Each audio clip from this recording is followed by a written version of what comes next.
João você não chegou a falar na aula que a gente teve, né? O Evangelho de João? Acho que ficou de falar e aí... Qual foi o ponto?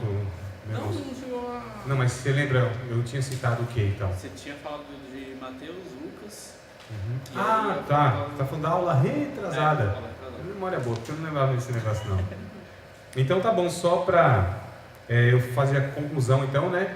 Ou seja, eu estava explicando o que eu me lembro então, era sobre cada evangelho, como a gente interpretava os evangelhos e quais informações que nós teríamos que ter, que ia nos favorecer sobre cada evangelho, ou seja, quem escreveu, para quem escreveu, né? Qual foi a intenção do autor. Então eu expliquei sobre Mateus, Marcos e Lucas, que são considerados evangelhos sinóticos, porque eles são relatos semelhantes, né? Sinótico quer dizer isso, né? Sob o mesmo olhar, ou seja, semelhante. Então Mateus, o Marcos e o Lucas, eles têm aquela narrativa bem semelhante das obras de Jesus, da vida, obra, né, missão e natureza de Jesus. Então faltou o João, e o João de fato é totalmente distinto. O João, enquanto Mateus é direcionado aos judeus, e aí ele pretende apresentar Jesus como aquele Messias que foi prometido no Antigo Testamento, né? Messias que viria, e aí teria que ter uma série de requisitos para que os judeus aceitassem Jesus como Messias. Por exemplo, a linhagem era muito importante, né? A linhagem genealógica. Teria que ser o descendente de Abraão, teria que ser descendente de Davi, né? Então ele tem essa preocupação, tanto é que começa a genealogia. Marcos, então, é um evangelho mais curtinho, provavelmente foi o primeiro a ser escrito. O Marcos, a gente já sabe que é o primo, né? Sobrinho, primo de Barnabé. Ele é quem escreve direcionado aos romanos e apresenta Jesus como sendo o servo sofredor, porém o servo de Deus, mas que tem poder sobre os demônios, sobre as enfermidades, sobre a natureza, né? Que é recheado de milagres. O evangelho de Marcos.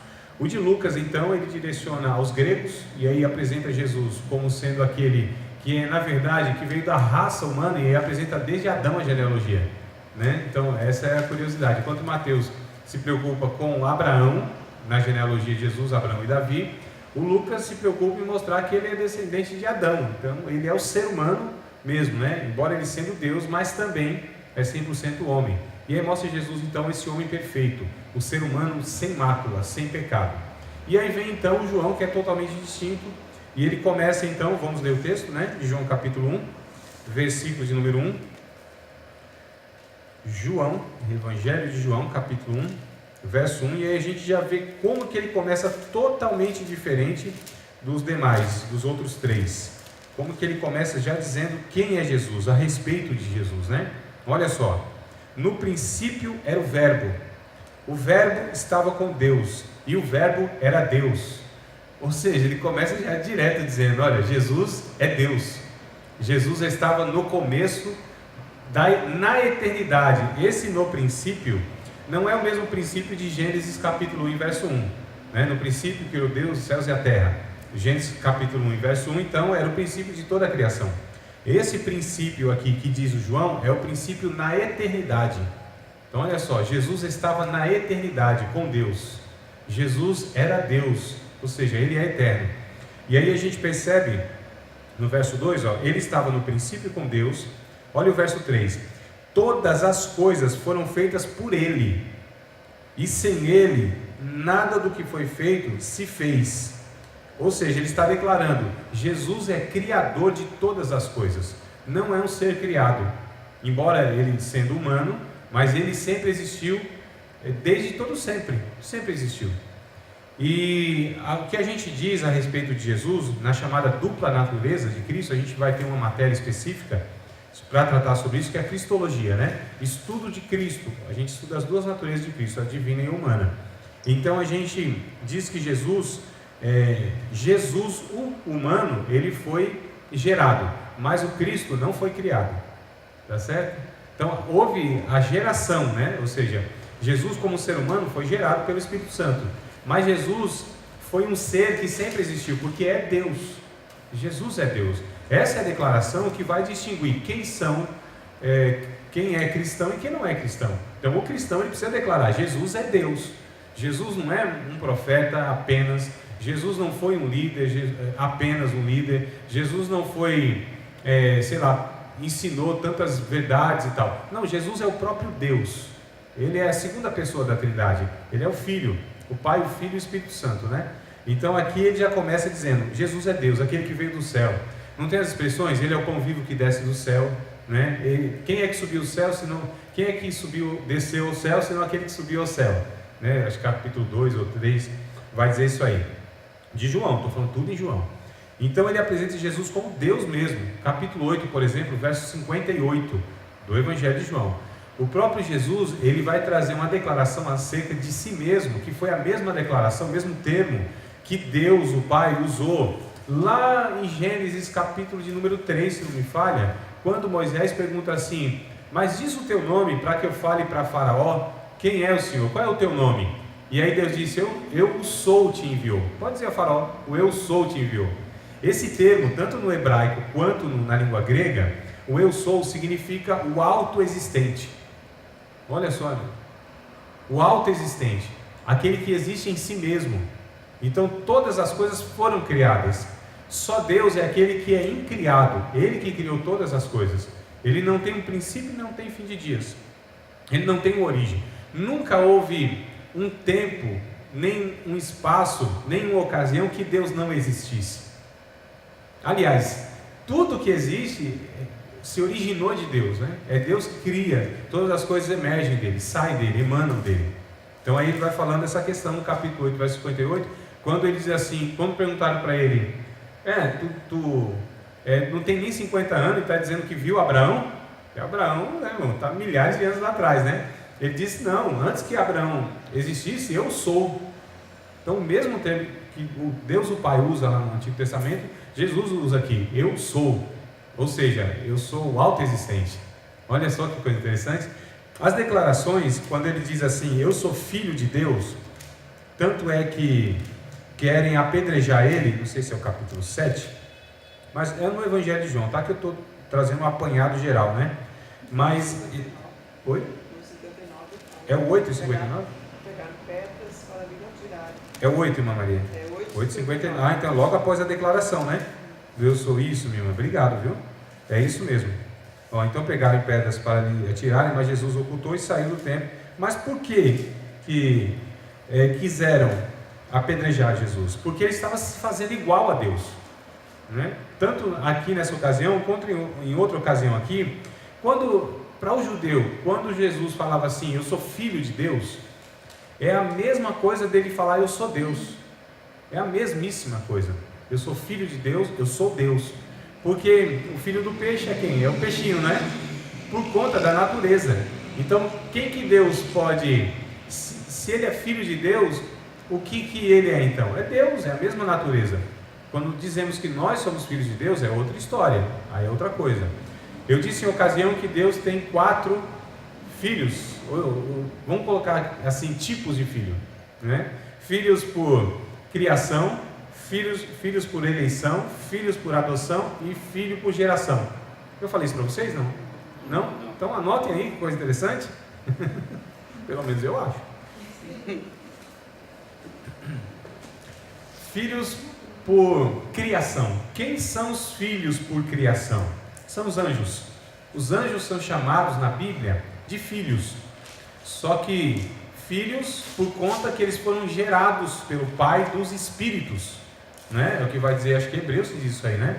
O Pai dos Espíritos e tal, que é o próprio Deus. Então Deus que gera todos os seres. Então eles são filhos de Deus nesse sentido, porque foram criados. Então os anjos são filhos por criação. Os judeus, a nação de Israel, né, os descendentes de Abraão, são filhos por eleição. Deus os elegeu como filhos, tá? Então isso a gente vê em todo o Antigo Testamento, né? Então os filhos por eleição foram eleitos por Deus como filhos, foram os judeus. Filhos por adoção, não foram adotados, não faziam parte da família de Deus, e aí Deus os adotou. Efésios capítulo 1 está escrito isso aí, lá nos versos primeiros, né? Verso talvez 3, 4, alguma coisa assim. Que nós fomos adotados em Cristo. Então Cristo é o Filho mesmo, e nós somos então em Cristo nós fomos feitos filhos de Deus. Aliás, o próprio João, no capítulo 1, verso 12, diz isso aí, né? Verso 11 e 12, João 1, 11 e 12. Veio para o que era seus. Quem eram os seus? Os judeus, os feitos por eleição. Mas os seus não o receberam. Mas todos quantos o receberam, deu-lhes o poder de serem feitos filhos de Deus, a saber, aqueles que creem no seu nome. Então, nós os cristãos somos filhos de Deus por adoção, tá? Mas somos legítimos, porque somos gerados nele, em Cristo. Então, os anjos, filhos por criação, os judeus, filhos por eleição, os cristãos são filhos por adoção, a igreja no caso, né? A igreja é filho por adoção, e Jesus é filho por geração. Hebreus capítulo 10 está escrito isso aí, tá? Então, Jesus é filho por geração, ou seja, ele foi gerado, mas não criado, tá certo? Ele foi gerado como um ser humano pelo Espírito Santo. Sendo gerado pelo Espírito Santo como um ser humano, então a gente vai distinguir, mas eu não quero entrar nisso porque é outra matéria, então a gente vai complicar um pouquinho. Mas aí a gente fala então, ele é Jesus, mas é Jesus o Cristo. Então a gente está falando da mesma pessoa com duas naturezas, que isso também não tem precedente na história, não tem comparação, não tem outro para falar. Isso só se dá no caso de Jesus o Cristo. Nenhum ser humano tem essa possibilidade de ter duas naturezas. Todo ser humano tem a natureza de humano. Jesus, ele teve a natureza de humano, mas também divina. E nunca deixou de ser Deus, mas se esvaziou como Deus, dos seus atributos. Mas não é o caso agora, senão faça uma salada santa aqui, né?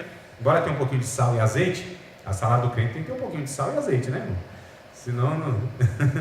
Mas tudo bem, só voltando que em João, então, ele é apresentado como Deus. Ele é o próprio Deus, é criador de todas as coisas. E quando dizia que era filho de Deus, os judeus entendiam e aí queriam, e diziam, está blasfemando, vamos matá-lo, vamos apedrejá-lo, porque ele está blasfemando. E de fato, qualquer ser humano que dizia eu sou Deus, era blasfêmia. Mas no caso de Jesus não, porque de fato ele era, né? Então, aqui se resume basicamente a mensagem do Evangelho de João. Tem alguma pergunta a respeito aqui? A gente pode prosseguir. É lógico, irmãos, que assim, nesse caso, me parece que a gente também vai ter a matéria, que eu não estou me recordando de toda a grade curricular, né? Nós temos essa matéria na teologia, mas nem toda a grade curricular ela é igual, é idêntica. Mas nós temos, de fato, o estudo dos Evangelhos e Atos. Então nós estudamos 5 livros em uma matéria, né? Porque, inclusive, eles estão ligados a Atos, que é a ligação que se faz, os Evangelhos e o livro histórico Atos, né? Então a gente vai detalhar mais, e ter mais detalhes mesmo assim, informações a fundo. Então aqui é só um panorama mesmo, né? Eu só coloquei esse fato aqui porque a gente tem que chegar os livros da Bíblia e a gente vai dividindo. Então, antes dos Evangelhos, eu acho que eu falei das epístolas, que são as cartas, as 13 cartas de Paulo, as 2 cartas de Pedro, as 3 cartas de João, as 4 cartas de João, né? Que é Apocalipse também, mas Apocalipse a gente já tem um outro olhar. Então eu só quis mostrar para vocês que quando a gente vai interpretar a Bíblia, não tem um olhar uniforme. A gente de fato tem que ver quais são os gêneros dos livros para que a gente aborde adequadamente, né? Inclusive o Apocalipse, que é que eu vou falar um pouquinho hoje, ele tem que ter um olhar totalmente diferenciado, porque existem muitas figuras, muitos símbolos, né? Muitas metáforas ali.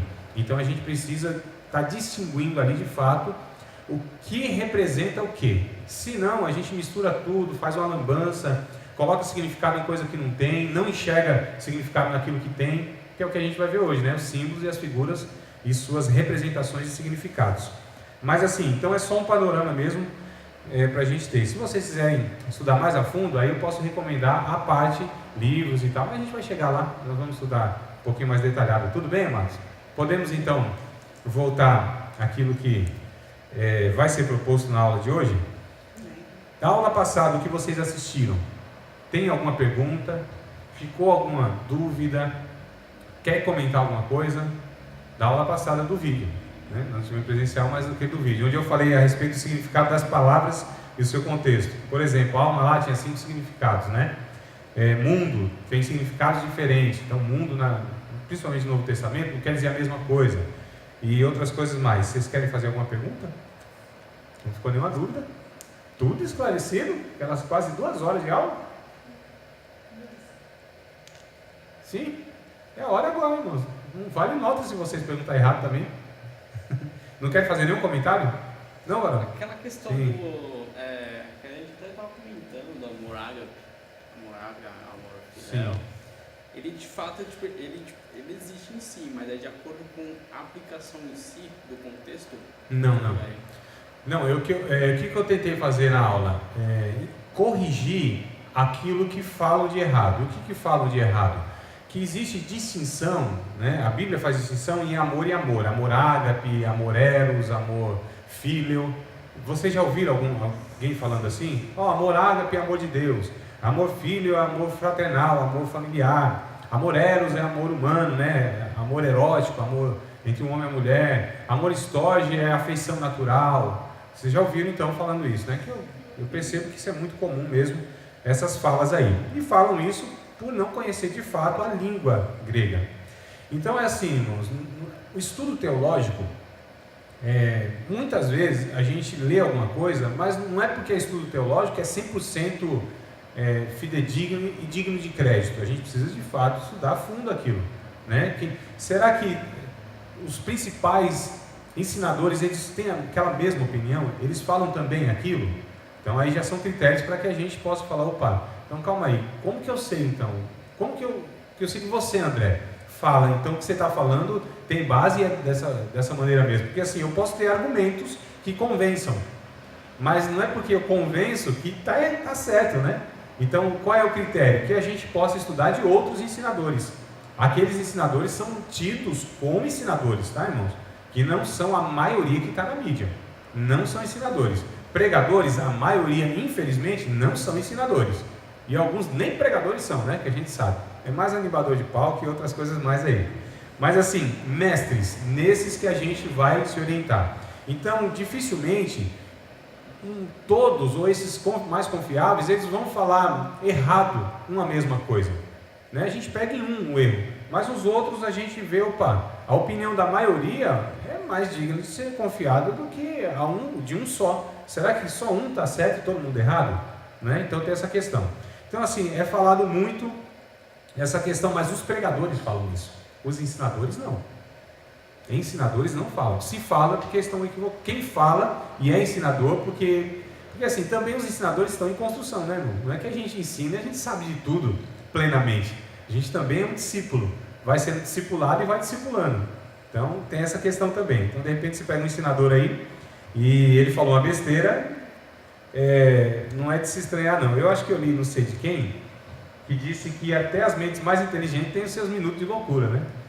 Eu ficava meio assim, será que só sou eu? Não, mas tem outros mesmo, né? Não tem o Einstein, né? Foi fotografado naquele momento de loucura dele, mostrando a língua? Então pronto, até o Gênesis tem os seus momentos de loucura. Mas é claro que a gente vai crescendo e vai se aperfeiçoando também. Mas o que é dito é isso. E a Bíblia não faz distinção disso. Tá certo? Como que eu afirmo isso? Porque eu aprendi de um professor de língua grega. Então não foi de um... Porque assim, há de fato as pessoas que estudam, os teólogos. Mas os teólogos não dominam muitas vezes as línguas. E aí a gente vai para quem? Para os especialistas, não é? É muito mais fácil nós aprendermos correto de um especialista. Muito mais. Por exemplo, se tem um professor que ele só ensina sobre hermenêutica, só isso, a matéria dele é esta, ele é especialista nisso. É lógico que ele vai ter muito mais recursos do que eu, André, não é certo? Que não sou especialista em hermenêutica. Eu não sou especialista em hermenêutica. Eu abordo a hermenêutica como parte da grade curricular, né? E é lógico, estudo, me preocupo e tal. Mas uma pessoa que dedica a sua vida só para aquilo, irmão, é claro que ele vai ser uma pessoa muito mais perita do que eu, que não é minha área de especialização a hermenêutica, tá certo? Vocês estão entendendo, né? Então é lógico que a gente pega um professor de língua, da língua mesmo, grega, é lógico que ele vai ter mais recurso para ensinar a respeito dos termos gregos do que eu. Eu tenho uma base, mas ele tem o domínio, né? Eu tenho algumas informações e essas informações talvez uma ou outra não seja exatamente aquilo. Ele entende plenamente, porque ele é professor daquilo, especifica naquilo, especializa naquilo, se dedica naquilo, ele dá aula daquilo todo dia.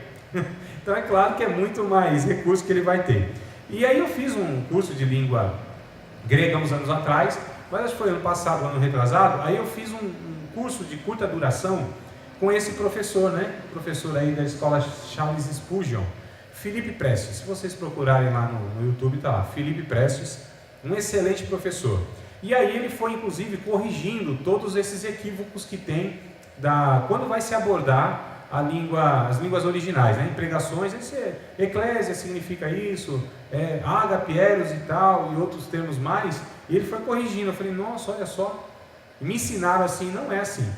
Então, e ele mostrou, inclusive, né, na gramática, tudo, então, ou seja, muito mais recurso do que um professor de teologia tem o professor de língua grega. Então, assim, a Bíblia não faz essa distinção, irmãos, não faz. E de onde as pessoas tiraram isso, de que tem uma distinção? Eles tiraram da mesma fonte que ensinam tudo de errado. Não é? Porque a gente fica pensando, mas de onde tirou? A gente não viu um monte de equívoco aqui? Fala, nossa, mas de onde que eles tiraram? Por que falam? Porque se a Bíblia não diz como a pessoa cria isso. Mas alguém começou. Uhum. Alguém teve que, tipo, do nada, então aqui é isso aqui que está querendo. Ah, sim, por exemplo, lembra do Lucas 10 lá? Bom Samaritano? Eu não trouxe lá a interpretação? De onde saiu aquilo? Séculos e séculos, aliás, quase 2 milênios atrás. Que Só... apoiam a hermenêutica alegórica. Isso, quer dizer, é uma escola de interpretação alegórica. Isso surgiu de fato quase 2.000 anos atrás. A questão é essa, que ainda hoje, olha só, como isso é reproduzido. Por que é reproduzido? Porque não é estudado de uma maneira adequada. Então essa é a questão. Infelizmente, muitas pessoas, elas ensinam aquilo que nem aprenderam direito. Isso é o maior mal que nós temos na igreja, de pessoas que têm um microfone, que têm a fala na mão, né? Que tem pessoas que elas de alguma maneira influenciam, ensinam, entre aspas, mas ensinam.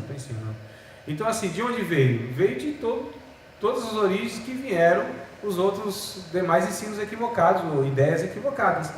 Ou seja, de um mau estudo, ou de um estudo não adequado. Então veio daí. É por isso, irmãos, que a gente precisa sempre estudar, sempre ter fontes boas, né? É que eu disse para vocês, se a gente pega, quem que ia trazer aquela interpretação alegórica? Nenhum dos ensinadores que eu passei para vocês aqui. Lembra que eu passei uma lista um dia? Uns 10 aí mais ou menos? Você pegar todos aqueles, nenhum deles. Olha, tem uma coisa errada então essa interpretação não tem fundamento nenhum. Então, quem estuda adequadamente, ele jamais vai trazer essas informações equivocadas, tão esdrúxulas, né? Tão escandalosas assim. Então veio daí, dessas origens. Ou seja, do mau conhecimento. E muitas vezes não é a desonestidade, irmãos, é a falta do conhecimento mesmo. Quando a gente lida com conhecimento, nossa, quanta coisa nós não sabemos. E a gente vai construindo. Vocês acham, eu comecei a estudar teologia em 2001, ou seja, 17 anos atrás. Comecei a dar aulas de teologia há 11 anos atrás, 2007, não é isso? 2006 para 2007. Vocês acham que em 2006, 2007, eu tinha o mesmo conteúdo que eu tenho hoje? A mesma clareza que eu tenho hoje? As mesmas informações que eu tenho hoje? Claro que não. Eu também fui aprendendo. Então, às vezes acontecem essas questões. A gente se depara com um professor que, de repente, ele não tem o conhecimento adequado sobre aquele ponto. Mas não quer dizer que ele é um mau professor. Não quer dizer que ele é desonesto. Só quer dizer que ele está começando, ou tem equívocos, como todo mundo pode ter, irmão. Agora, cabe a cada um de nós ir pesquisar. É por isso que eu digo para vocês, não fiquem apenas no que eu falo, no que eu ensino.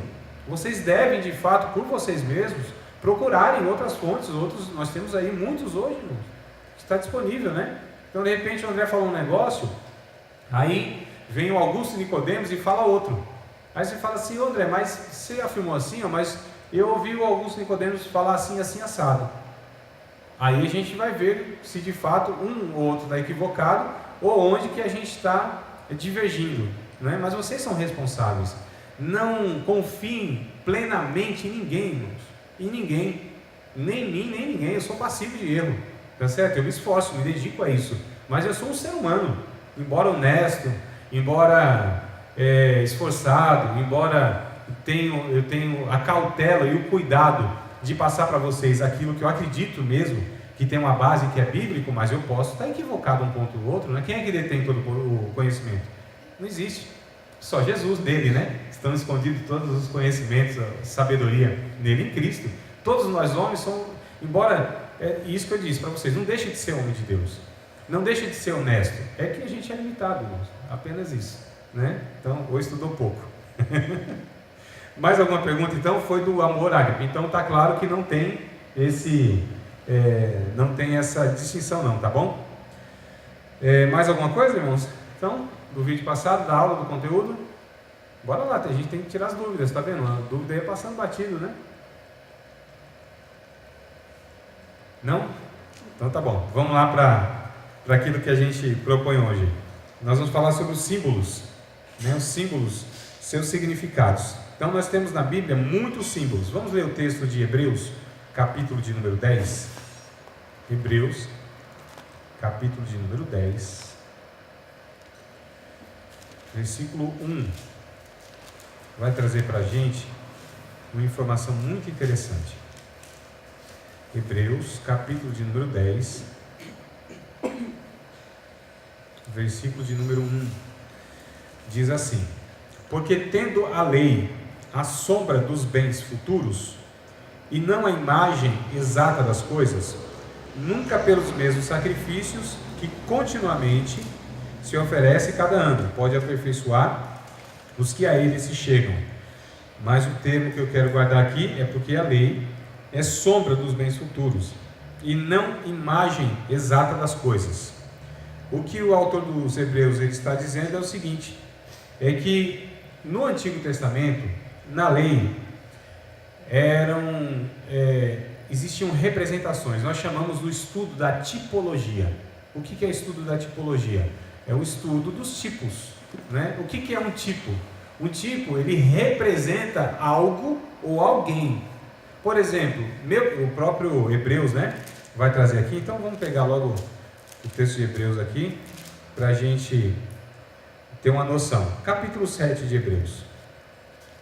Já começando aqui com um alguém. Então, uma pessoa, né, que representa outra pessoa. Isso seria então o tipo. Ele representa alguém, tá certo? Depois a gente vai ver um objeto que representa algo, ou talvez até alguém também, né? Mas por meio figurado. Então, capítulo 7, verso de número 1, olha o que diz o texto. Porque este Melquisedeque era rei de Salém, o sacerdote do Deus Altíssimo, o que saiu ao encontro de Abraão, quando ele regressava da matança dos reis, e o abençoou. E a quem também Abraão deu dízimo de tudo, e primeiramente por interpretação, olha que coisa interessante, rei de justiça, e depois também rei de Salém, que é rei de paz. O próprio autor está dando aqui o significado do próprio nome, Melquisedeque, tá certo? Então Melqui, né, seria rei, então ele põe aqui rei, Zedeque, ou Sediqueno,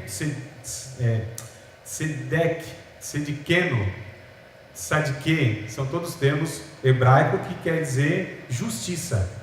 Então, Melquisedeque, rei de justiça, não é isso? Só que ele também era rei de quem? Salém. Salém é a Jerusalém, né? Shalom, então, ou seja, cidade de paz. Então ele é rei de justiça e rei de paz, tá? O próprio texto vai dar aqui a interpretação do seu nome. Olha que coisa interessante, verso 3: sem pai, sem mãe, sem genealogia, não tendo princípio de dias, nem fim de vida, mas sendo feito semelhante ao Filho de Deus, permanece sacerdote para sempre. Olha que coisa interessante. Não é que o Melquisedeque, que era foi uma pessoa real, né? Não é nenhuma figura, não é uma figura de linguagem, uma pessoa real lá, vocês lembram do texto do Antigo Testamento, né? Onde Abraão sai ao encontro desse rei, e ele dá dízimo, aquela coisa toda. Então esse homem, não é que ele não tinha pai, não tinha mãe e veio do nada, como o Adão, né? Adão não teve pai nem mãe, mas não é o caso.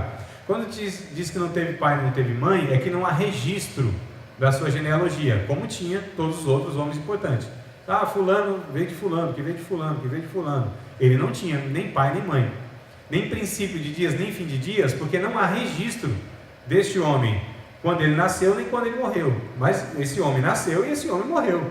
Teve uma mãe e um pai, e tranquilo, né? Só que aqui é pego essas falta de informação e é colocado ele como uma figura. Ele foi feito semelhante ao Filho de Deus. Por quê?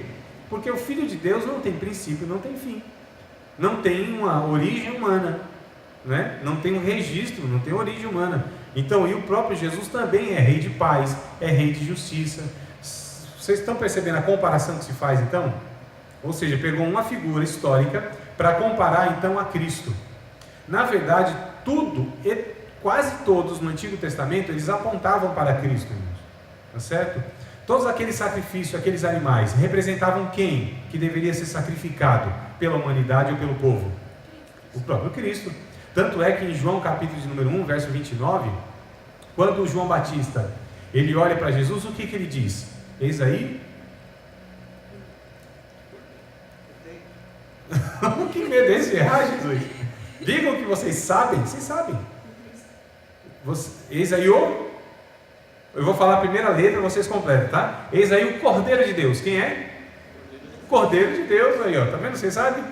Eis aí o Cordeiro de Deus. O Cordeiro justamente era um animal que vinha sendo sacrificado desde muito tempo, desde que foi instituído então aquele cerimonial todo por Moisés, né?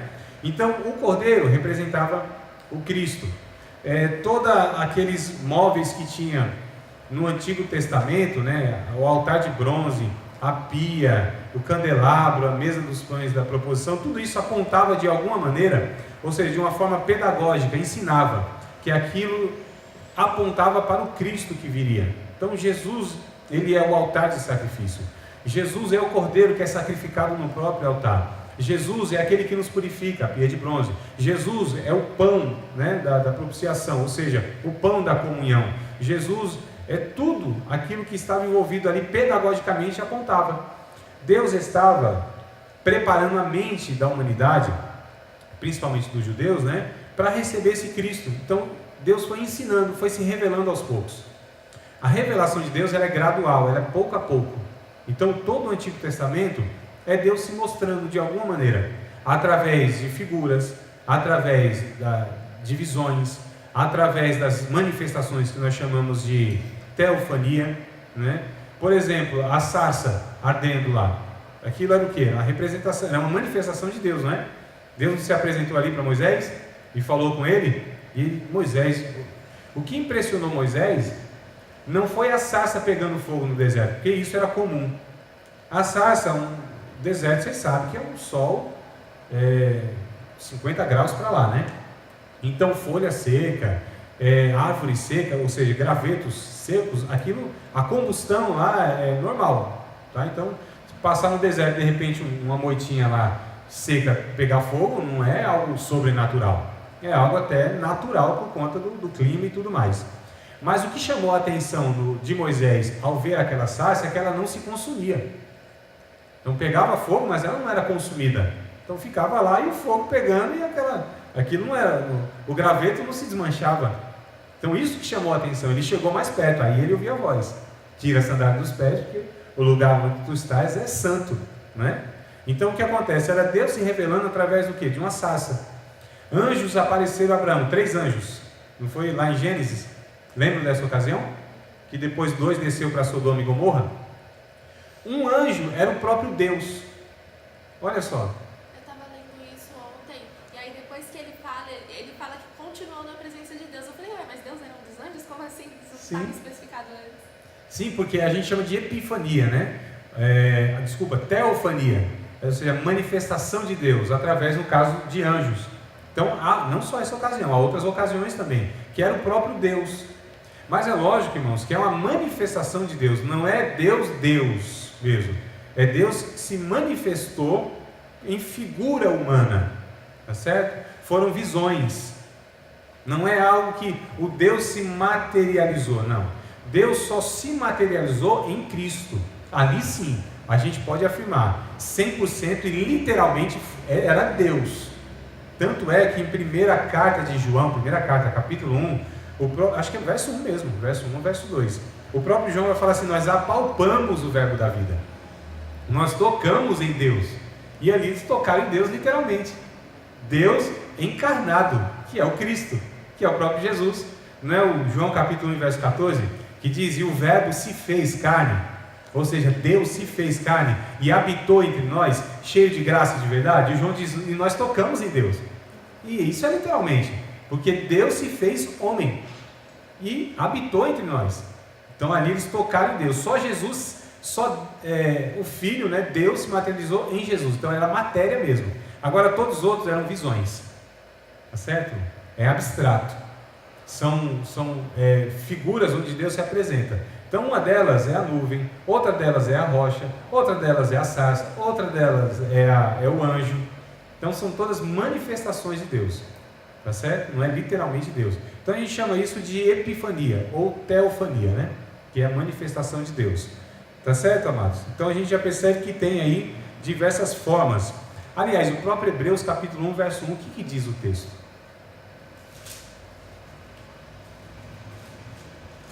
Havendo Deus, antigamente, falado de muitas maneiras aos pais pelos profetas, nesses últimos dias temos falado pelo Filho. Havendo Deus, antigamente, falado de muitas maneiras aos pais e pelos profetas. De muitas maneiras Deus falou, não é? De muitas formas Deus falou. Em muitas formas Deus se apresentou. E aí, eu não sei se eu perguntei para vocês, eu acho que já, eu falei sobre a questão da linguagem antropomórfica e antropopática, né? As palavras dessas assim, falam língua estrangeira. Está no fogo aí? Não? Então vamos falar aqui de novo? Não lembro? Deixa eu pegar aqui para escrever para vocês, então, para ficar gravado aí essas linguagens. Eu pensei que tinha passado, amados. Então vamos lá. Quando a gente fala assim, os olhos do Senhor percorrem por toda a terra, tem essa expressão, não tem? Isaías, por exemplo, 59, verso 1 e 2. Os ouvidos do Senhor, verso 1 só. Os ouvidos do Senhor não estão agravados para que não possa ouvir. Suas mãos não estão encolhidas para que não possa abençoar ou salvar, não é? Então a gente vê que Deus tem olhos, Deus tem ouvidos, Deus tem mãos. A boca de Deus falou assim, assim. Então Deus tem boca. Subiu como um cheiro suave as narinas de Deus. Então Deus tem nariz, ou narina, ou narinas, não é? Os pés do Senhor e tal. Então a gente fala assim, então Deus tem olhos, tem ouvido, tem tudo isso? Não, não tem nada disso.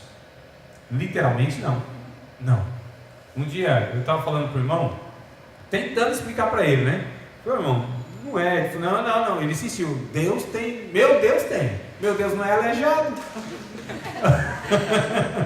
Eu falei, não, amado, não é bem assim não. Então olha só, tem uma linguagem que é isso aqui, ó. Antropopatismo. Vou colocar bem grande aqui para tá? Antropopatismo.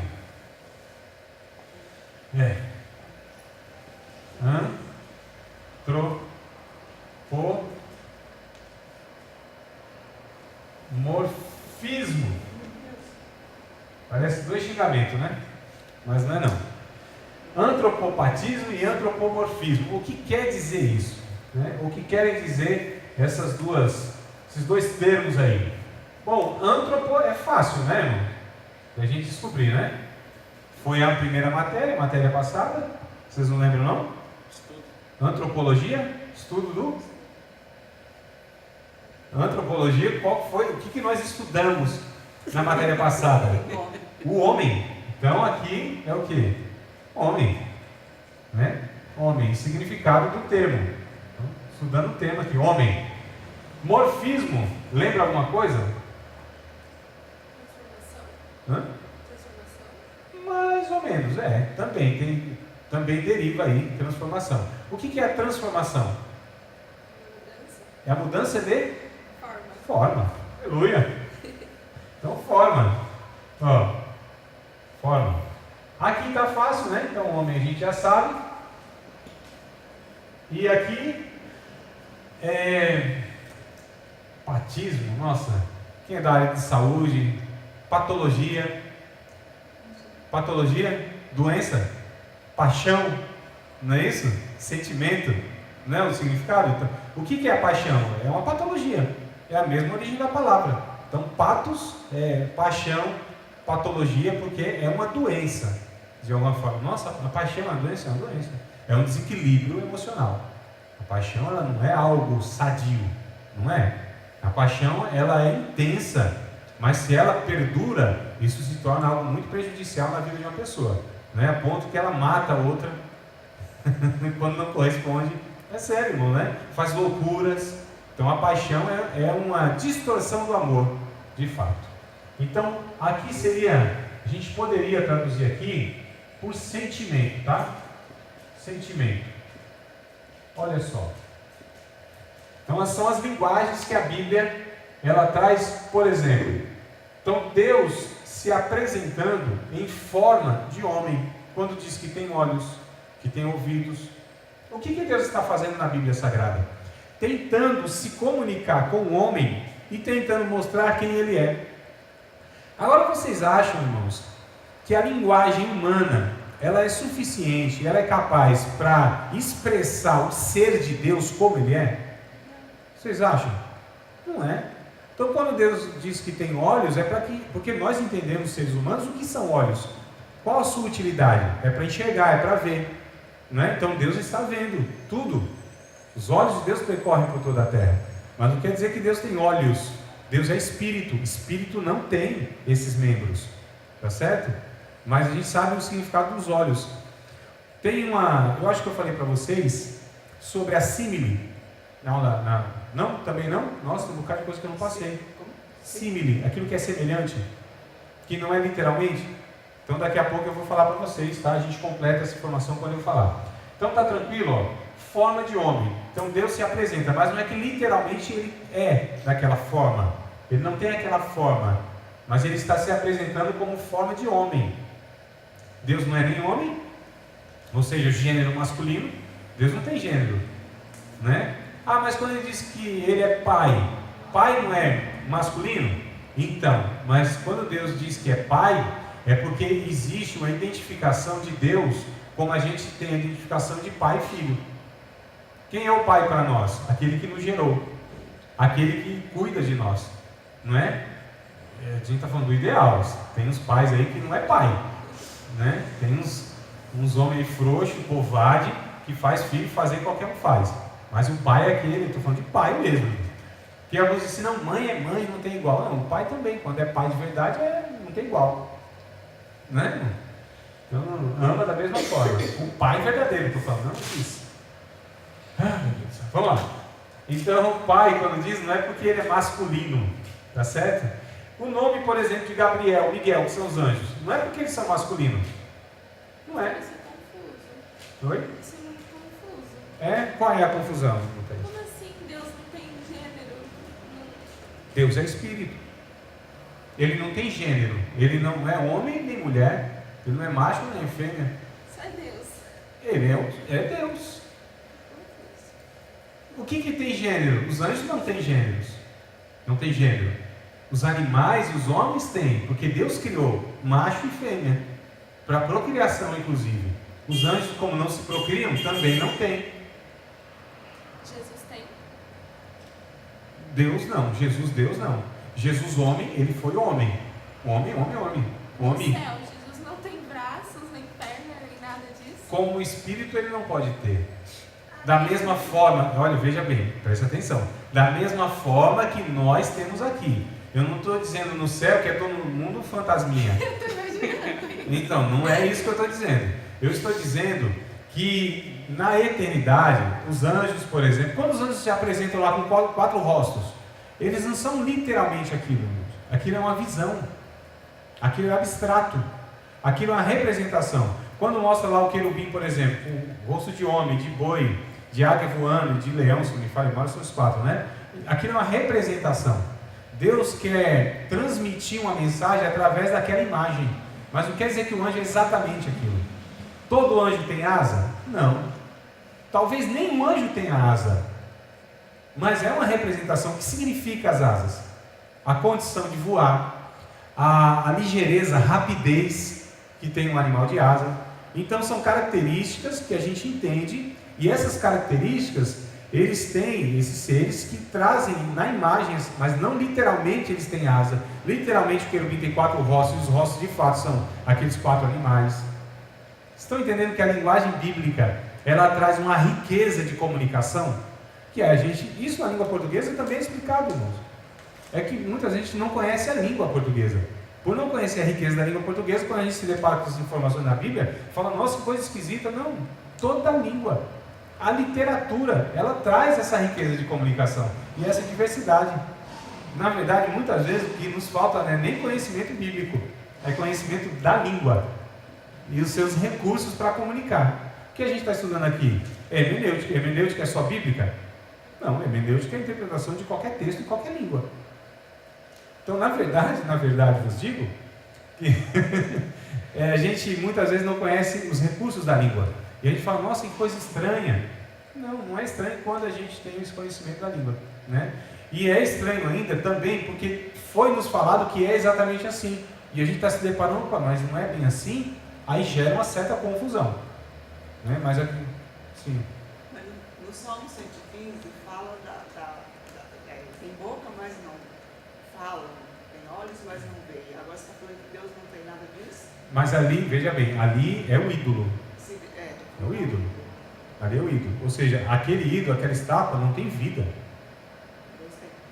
Deus tem vida. Deus é um ser que se comunica. Deus é um ser inteligente. Essa é a comparação do Salmo 115, né, que seria a estátua, seria a imagem, e aí não tem nada disso. Ou seja, não tem voz, não tem inteligência, não tem sensibilidade, não tem nada que, na verdade, em relação a Deus, não vem pelo fato de terem membros. No nosso, sim. Se eu não tenho as duas mãos, eu não tenho tato. Se eu não tenho os dois olhos, ou os meus olhos não funcionam, eu não tenho visão. E assim por diante, dos outros sentidos.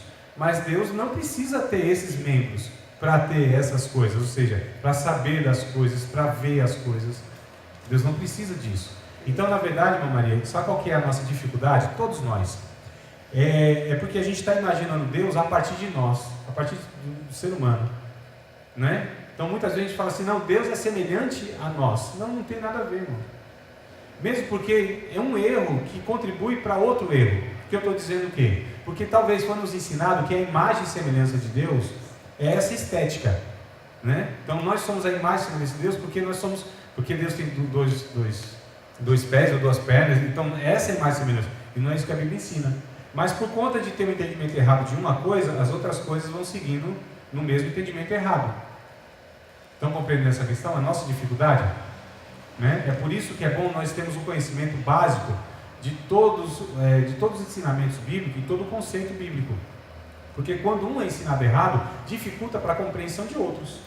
Então, por exemplo, se é ensinado que nós somos a imagem e semelhança de Deus, imagem e semelhança de Deus significa que, como nós somos, nessa estética, nós somos parecidos com Deus nisso, aí já vai gerando outras dificuldades, então, de conceber, mas se somos imagem e semelhança de Deus, então Deus não tem olhos? Não, mas quem disse que a imagem e semelhança de Deus é essa estética? Né? Vocês percebem, então, como um ensinamento ou contribui para a compreensão de outro, ou um mau ensinamento, ou uma má aprendizagem, ou um conceito mal compreendido gera também para ter dificuldade para compreender outro? Né, irmão? Tudo bem, amados? Não tem problema, a gente vê, se explica de novo, tenta, porque para nós é uma reconstrução. Isso aqui, desde a primeira aula que nós tivemos aqui, eu disse, irmãos, a gente está aqui e vai ser difícil várias matérias ou várias aulas, porque a gente está reconstruindo. A gente, aliás, tem que desconstruir algumas coisas. E isso eu sei que eu entendo que não é fácil para vocês, e nem para mim, quando eu aprendo alguma coisa que até então eu pensava que era diferente, não é? Mas se ensina a criança desde pequenininho, isso não tem dificuldade. Essas crises são nossas, essas dificuldades são nossas. Quando eu já ensinei para vocês a oração do Pai Nosso, né? Lembram? Como que a gente ora o Pai Nosso? Pai, não é possível que vocês não saibam, pelo amor de Jesus, está sendo gravado aqui. A voz de vocês vai aparecer aqui, então vamos orar certinho, tá bom? Pai Nosso, que estás nos céus, santificado seja o teu nome, venha a nós o teu reino. Mas que medo é esse, Jesus? Não, vamos de novo, vamos lá. Que é isso, minha amada? Vamos lá, ânimo. Vamos orar o trem aí certinho? Vamos lá. Pai nosso, que estás no céu, santificado seja o teu nome, venha a nós o teu reino, seja feita a tua vontade, assim na terra como no céu. Eu vou, interrompa por aí. Onde vocês leram que está escrito, venha a nós o teu reino? Vocês já leram isso? Onde? Na Bíblia? Então ache, minha amada, por favor. Pode ser, eu vou dar ainda... Não, tudo bem, eu vou ainda ajudá-la, tá? Mateus capítulo 6, pega lá desde o verso 10. Está lá a oração do Pai Nosso. Está em outro evangelho, vamos pegar isso aí, que é o que me recorda agora. Tá, vocês estão dizendo que leram a Bíblia. É o 10, a partir do 10 eu acho, não é, irmã Thaís? É isso mesmo? A partir do 10? É o 6, Mateus 6,10, é isso? Venha o teu reino. Em todas as Bíblias está escrito teu, não é a nós? Mateus 6. Venha o teu reino. E nenhuma está nossa. Não está. Venha o teu reino. Então, em todas está o teu, não tem nós. Mas todos oraram assim. Se a gente pegar 100, 200, 300 mil irmãos aqui na igreja, num domingão, e a gente falar, irmãos, vamos orar ao Pai Nosso, é possível que todos, ou a grande maioria, com certeza a grande maioria, mas se não todos, vão orar o quê? Venha a nós no teu reino. Por quê? Porque não leram a Bíblia. Decorou. Então, não, porque ouviu de alguém e não conferiu na Bíblia, não é? Então foi o quê? Ensinado errado. Aí qual é a dificuldade?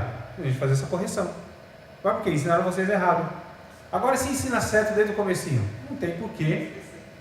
Meu filho, eu oro toda noite, praticamente toda noite, a gente ora junto quando vai dormir, tá certo? É eu que faço isso, não é nem a mãe, sou eu mesmo. E aí até às vezes quando estou cansado lá esqueço, pai, vamos orar, tá bom. Vou no quarto dele, a gente ajoelha lá, a gente ora o Pai Nosso inclusive, e depois a gente continua a oração. E aí, ele não tem como falar assim, às vezes eu fico até meio assim, né? Será que ele vai falar, venha a nós o teu reino? É impossível ele falar, venha a nós o teu reino. Venha o teu reino, então.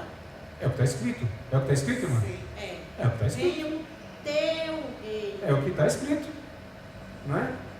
Aí eu fico às vezes assim orando, e junto com ele, nós oramos juntos, e eu fico assim, será que ele vai falar, venha a nós o teu reino? Ele nunca vai falar, venha a nós o teu reino. Porque quando eu ensinei, e a primeira vez que ele aprendeu certo. Então ensina o menino no caminho que deve andar. Então as dificuldades é dos adultos, irmãos. É de quem foi ensinado errado. É nossa.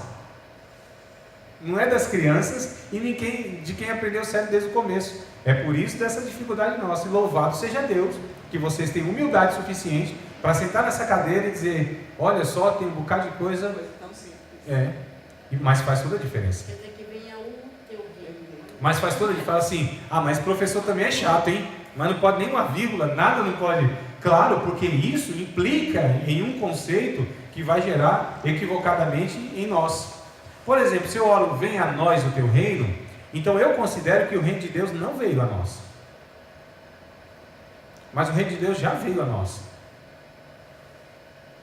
Lucas capítulo 17, verso 20 e verso 21. Lucas 17, verso 20 e 21. Irmão, a má compreensão é uma coisa, vai gerar dificuldade para a gente compreender outra coisa. Tá certo? É por isso que a gente se preocupa em todos os detalhes. Lucas 17, verso 20 e 21. O reino de Deus não vem com aparência exterior. Não diga, ei-lo ali ou ei-lo aqui, porque o reino de Deus está dentro de vocês. O reino de Deus está dentro de vocês. Não diga que o reino de Deus, aliás, o reino de Deus não vem com aparência exterior.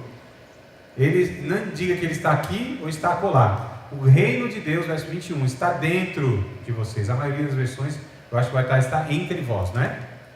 Tá, mas não é a melhor versão, tá? Porque o original, a língua original lá vai estar em rumon. Isso quer dizer dentro de vocês, não é entre vós. Tanto é que vocês pegar outra versão aí que seja mais apurada, vai estar assim, está dentro de vocês. Então o reino de Deus está dentro de nós. Então por que Jesus disse assim para nós orarmos, venha o teu reino? É porque o nosso pedido é que o reino de Deus celestial, venha a ser implantado em toda a terra. Aí não foi ainda, mas em nós sim. Em nós sim, irmãos. O reino de Deus já habita em nós, dentro de nós. O rei já mora em nós. Nós já fazemos parte desse reino de Deus, que somos governados pelo Espírito Santo, pelos valores e princípios celestiais. Então a nós não precisa vir o reino, já veio. E quem está orando é aquele que está dentro do reino. Ninguém ora ao Pai se não está dentro do reino. Porque não conhece o reino, irmão. E o que é estar dentro do reino? É ter o rei dentro de nós. Então, percebam que um detalhezinho, uma expressão, ela vai dificultar para entender outro conceito, que é esse no caso. Então, esse conceito é claro. Então, meu filho, não dá, não tem como. Às vezes eu fico olhando assim, ele vai falar, vem a nós, não tem como. Não tem como, ele foi ensinado certo. E o nosso problema maior é que nós fomos ensinados muitas vezes erradamente. Né? Ou nas religiões que viemos. Sim, na católica. A gente vem, o problema é esse, que a gente vem do catolicismo, o espiritismo também, que existe um ensino misturado com o catolicismo. No Brasil é assim. No Brasil, o catolicismo e o espiritismo se fundem. Você vai na Bahia, talvez seja a representação mais clara disso, que eu estou dizendo, né? Talvez em outros estados, nem tanto. Mas você vai na Bahia, você vê as mães de santo lavando lá a escadaria do Nosso Senhor do Bonfim lá e tal. Acho que até outro lá, não sei. Mas você vê então essa mescla. Mas assim, a gente veio de outras religiões e nós não fomos discipulados quando chegamos na igreja. Ensinados no novo convertido. E aí se você ensina o novo convertido é muito mais fácil. Aí a pessoa passa 10, 15, 20 anos ouvindo na igreja evangélica um monte de coisa. Se torna mais difícil ainda. E uns rejeitam a tal ponto de não aceitarem. Falam, não é assim. Eu aprendi isso aqui 20 anos assim. Então quanto mais tempo, quanto mais ouve, quanto mais sabe do errado, é mais difícil ensinar o certo. O Pai Nosso na igreja católica, o final é diferente. Sim. Conforme o que a gente olha, né? Agora você falou isso aí, a gente precisa mudar essa forma que aprendemos na casa. Isso não é nem só fala, a forma, é tudo que traz o conceito, a ideia, né? Essa que é a questão das palavras. É que se você não entende o correto das palavras e a expressão, se você acrescenta uma palavra ou tira uma palavra, você perde às vezes o conceito, a ideia daquela comunicação. E é isso que a gente está tentando tratar aqui nessas aulas. A gente tem que ter cuidado quando a gente lê a Bíblia, para que a gente possa saber de fato o que a Bíblia está expressando. É até a questão da Bíblia, na versão, nova tradução, na linguagem de hoje, isso. que eles fazem tipo um resumido, citar habitação e tem casa, vai ser tudo casa, e a gente até perde, tipo, metade da informação por causa disso. A nova tradução de linguagem de hoje, ela não é uma tradução da Bíblia. A gente chama de uma paráfrase. A Bíblia é a mensagem do Eugene Peterson, né? A Bíblia, a NTLH, aquela freestyle, não sei se vocês conhecem também. Bíblia freestyle, conhece, né, mano? Então, essas versões, elas são chamadas de tradução livre. Elas não têm base nos originais.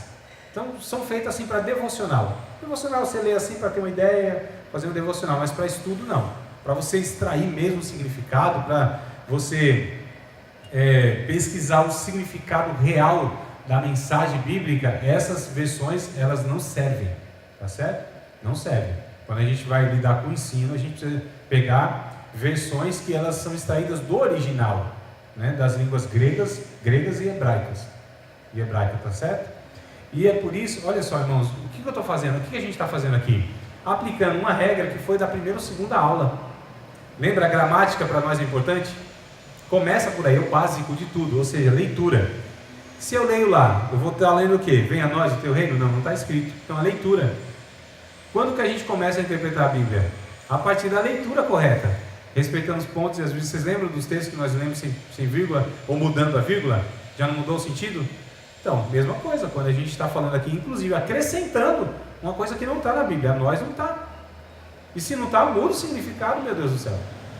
Não é, irmão? Ah, mas como que a gente sabe disso? Estudando. Não é por revelação, oração não traz isso. É estudando, lendo, tá certo? Daí, infelizmente, a dificuldade de muitos irmãos, porque desprezam totalmente a questão do estudo. O negócio deles é espiritual demais, né? Que acham que isso aqui é carnal. Então, tudo que é organizado para os irmãos espirituais é carnal, né? Você lê a Bíblia é carnal. Ah, não aprendo de homem nenhum. Aí eu pergunto, quem é que ele ouve no púlpito? É anjo? É anjo, irmão, pastor dessa pessoa? Não aprendo de homem. Quem é que está falando naquele púlpito? É um semi-querubim? Não é homem, meu Deus do céu, né? Então há esses equívocos, essas loucuras, esses negócios assim que a gente... Visualiza muito. distorce, né? Isso não tem nada a ver com aquilo que é de fato espiritual, né? Espiritual é a gente viver aquilo que a Bíblia ensina. O que a Bíblia ensina? Para que a gente aprenda uns com os outros, inclusive aprenda com os mestres. Diga. Essa questão da forma de falar, venha a nós o teu reino, não é tipo, não seria na época quem puxou isso, uma ilusão na questão, tipo, se venha ao teu reino, tipo, ou seja, vem alguém, vem a nós. Aí pegaram e colocaram isso Não tem nenhum texto bíblico, mano. oração em si. Não tem nenhum texto bíblico que ensine isso. Não tem. A ilusão da pessoa em si, na hora que, tipo, para falar em si. Ó, deixa eu te mostrar um negócio. A gente não ouve falando assim, não cai uma folha de árvore sem a permissão de Deus? Não tem? Onde está escrito isso? Então, as pessoas falam. E aí o problema maior é justamente esse. A gente ouve e aceita tudo que é falado e a gente reproduz sem conferir. Não, Não. Não existe esse texto na Bíblia. Não existe. É igual a irmã diz para mim, mas irmão André, como diz a Bíblia, água mole em pedra dura, tanto bate até que fura. Eu disse, não, amado, tá não. Como não está esse? Nenhum e nem outro. Agora está escrito que não cai, que, aliás, que Deus conta todos os cabelos da nossa cabeça, né? Então Ele conta, Ele sabe, e que não cai nenhum passarinho, não é isso? Sem o conhecimento de Deus. Mas esse negócio que não cai nenhuma folha da árvore sem Deus permitir, ou sem conhecimento, isso não está na Bíblia. Mas você percebe como se fala muita coisa, irmão? E não tem base. Aí eu pergunto, essa pessoa tirou da onde isso? De outra pessoa. Que tirou da onde? De outra pessoa. Que tirou da onde? De uma viagem. Está viajando lá numa droga, alguma coisa, sonho, imaginou aquilo e reproduziu. Pô, as pessoas falam. É muito interessante, por exemplo, as coisas, quando elas não são ouvidas direito, é possível que elas sejam repassadas. A gente não tem alguns ditados populares, né? Por exemplo, esse fulano aqui, o irmão dele, a cara dele cuspido e escarrado. Não tem esse ditado? O ditado não era esse. Não era esse. Olha, esse aqui é igualzinho o outro, esculpido e encarnado. É verdade, uma vez eu pesquisei no Google porque estavam falando, nossa, você é cuspido, escarrado, eu falei, mas que nojo. Esculpido e encarnado, esse era o ditado. Corro de burro quando foge. Não, cor de burro quando foge. Isso nunca fez sentido para mim. Meu Deus, qual é a cor do burro quando ele foge? Mas não era o ditado. Corro de burro quando ele foge. Então, quando o burro fugia, a pessoa corria dele. Esse é o ditado original. Como que chega, então, irmãos, a ter essa fala? Alguém falou, alguém ouviu errado. Tem pessoas que não têm problema de dicção, não conseguem pronunciar direito as palavras, pronto. Uma falou, ensinou a outra daquela forma errada, ela vai falar da mesma forma. E isso tem muitos outros. Batatinha, quando nasce, esparrama, né? Mas a gente não fala esparrama? Mas espalha a rama. Esparrama, espalha a rama. Então é a mesma coisa, meu irmão. Então as pessoas assim, elas não são prudentes. Ouvem e vão reproduzindo. É a mesma coisa do que acontece hoje nas mídias sociais, Facebook. Recebe e vai reproduzindo. Não averigua. Eu acho que eu mandei para vocês no grupo aí para ter cautela, porque às vezes me enche a paciência. Às vezes me dá agonia tão grande, irmão. Às vezes me causa assim um negócio ruim dentro de mim. Porque eu vejo os crentes tão imprudentes, passando uns negócios que eles mesmos não entendem, não sabem se é verdade, reproduz mentira, coisa desnecessária. Tem uma que eles estão colocando bastante, inclusive eu até mandei essa semana, acho que dá umas 3 ou 4 pessoas. Roubaram um carro com um bebê junto, lá na Coab, dá o endereço. Meu Deus, na Coab não tem Detran. Nem Detran não existe. Aí eu, irmão, essa notícia é velha. Isso. Não é nem notícia. Exato. Esse áudio aí é falso, velho, é antigo e tal. Mandei essa semana com as 4 pessoas. Então por aí a gente já percebe quanta coisa é passado e não é verdadeira. Mas as pessoas reproduzem como se fossem. É a mesma coisa na Bíblia. É a mesma coisa daquilo que se ouve e repassa. Então a gente vê a imprudência. Só que é o seguinte, irmãos. Uma coisa é eu reproduzir uma mensagem dessa. Outra coisa é eu falar alguma coisa como se Deus estivesse falando. É eu reproduzir um ensino que a Bíblia não ensina. Aqui é muito, mas infinitamente mais grave. Uma fake news é uma coisa. Agora, eu ensinar algo que a Bíblia não ensina e eu dizer que ensina, é muito mais grave. Isso pode interferir na própria salvação da pessoa eterna, a vida eterna. Isso pode interferir ou afetar a qualidade de vida, a forma que ela vive nessa vida diante de Deus, nas relações, ela vive o Evangelho. Ou seja, é muito mais grave. Não é um ditadozinho que perdeu o seu significado original. Não, a gente está falando aqui da verdade de Deus, que pode ser distorcida através disso, que pode ser passada de uma forma que não tem nada a ver. E o que tem de pessoas nesse nosso Brasil vivendo, irmãos, um evangelho que não tem nada a ver por conta dessa superficialidade de comunicação bíblica, não é fácil, né? A gente pega assim e fala, meu Deus, olha aqui, isso aqui não é evangelho, não tem nada a ver, mas foi ensinado, foi pego o texto bíblico de uma maneira totalmente equivocada, e essas pessoas reproduzem. E na maioria essas pessoas que rejeitam o ensino são as mais que cometem esses equívocos, essas aberrações. Agora está sendo reproduzido até em novelas, né? Novelas cristãs, está sendo também ensinado errado, que nem está na Bíblia. Tem algumas coisas, identificou? Tem naquela novela Apocalipse, Jesus já voltou e as pessoas ficaram e quem está ficando está tendo filho.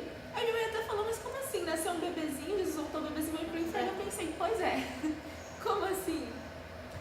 Quem faz novela provavelmente não lê Bíblia, né? Eu nem digo quem assiste, mas quem faz. Eu não assisto. Eu estou brincando, né? Estou brincando. Mas é fato, por exemplo, o filme do Mel Gibson lá, A Paixão de Cristo, né? Nossa, o que teve de crente chorando, irmão, por ver aquela cena toda. Coisa triste. Um crente chorar com aquele filme e o Espírito Santo não conseguir fazer isso na sua vida através da sua ação e por meio da palavra, e teve que usar um filme que tem um monte de coisa ali que não tem nada a ver com a Bíblia.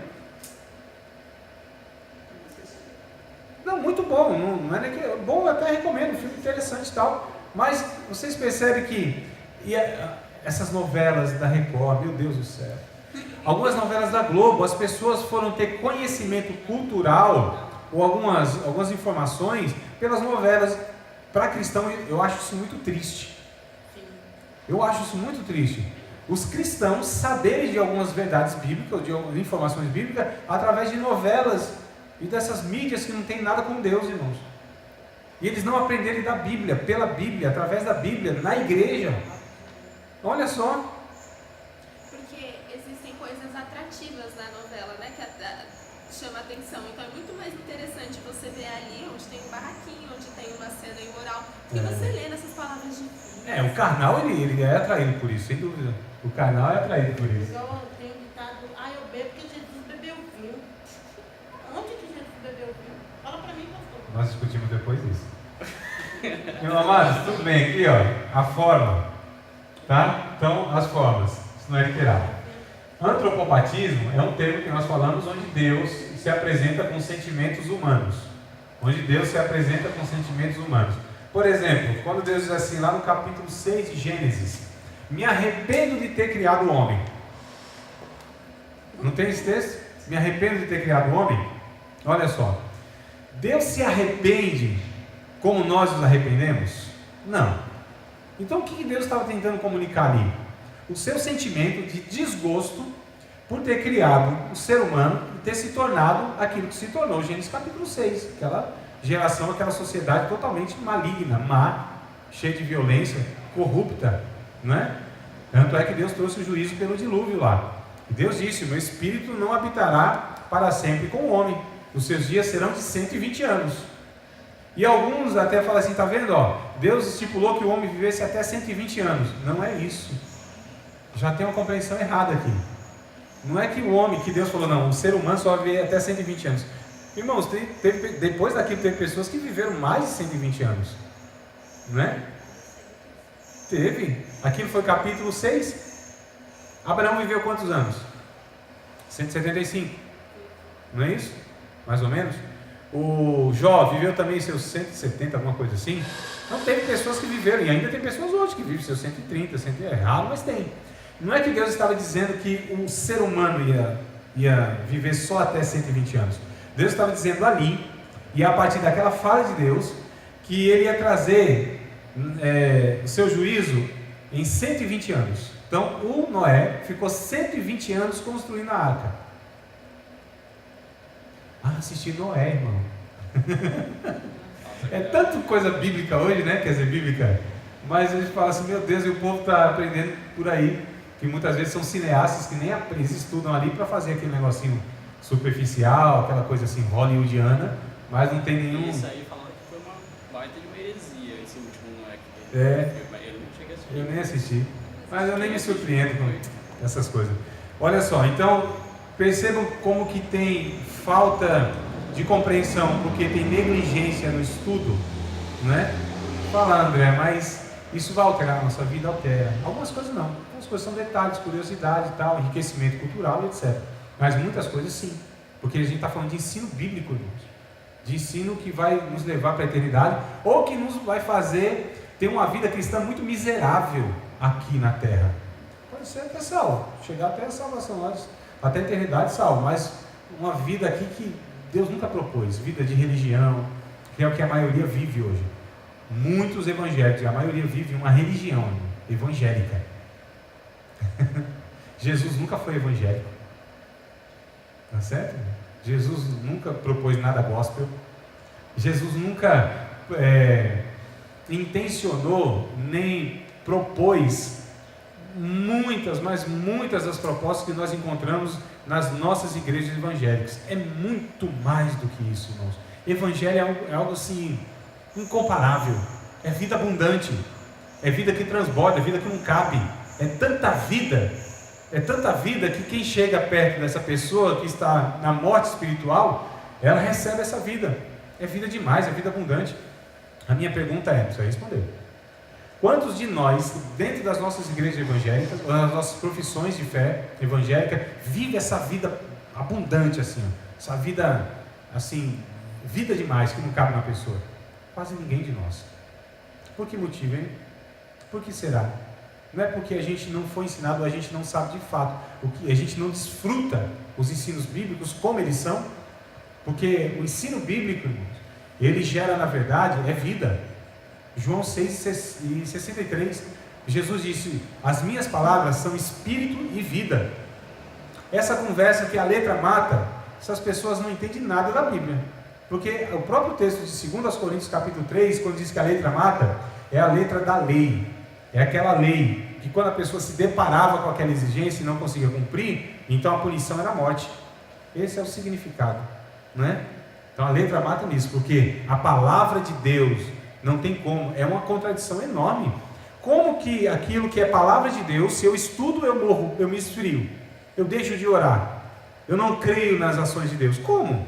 Tem alguma coisa muito errada nisso, não tem? Então é uma incoerência, é uma contradição enorme, é uma loucura você pensar isso. Não se entregou realmente. Oi? É porque se a pessoa chega nesse ponto, é porque ela não se entregou realmente a Deus. Não, que não compreendeu nada, irmã. Que não entendeu nada. Não compreendeu a Bíblia. E nem estuda a Bíblia essas pessoas que dizem que letra mata.